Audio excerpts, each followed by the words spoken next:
ઘોઘા અવાણિયા મામાદેવ પાસે સર્જાયો ગમખ્વાર અકસ્માત। આજરોજ તારીખ 28/5/2026 ગુરુવારે સાંજે 5 કલાકે ઘોઘા અવાણિયા મામાદેવ પાસે સર્જાયો ગમખ્વાર અકસ્માત। ઘોઘા અવાણિયા મામાદેવ પાસે ઇકો કાર અને ટુ વ્હીલર બાઇક વચ્ચે સર્જાયો ગમખ્વાર અકસ્માત। આ અકસ્માતમાં 3 થી 4 લોકોને પહોંચી ગંભીર ઇજાઓ।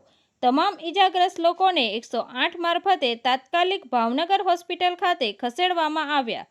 આ બનાવની જાણ ઘોઘા પોલીસને થતાં તાત્કાલિક ઘોઘા પોલીસ કાફલો ઘટના સ્થળે પહોંચ્યો હતો તેમજ આ અકસ્માતની ઘટનાને લઈ સ્થળ ઉપર મોટી સંખ્યામાં લોકો એકત્રિત થઈ ગયા હતા। તંત્રી મહેબૂબ રફાઈ સાથે news reader Sneha Patel, Tapasvi Gujarat news, Ghogha.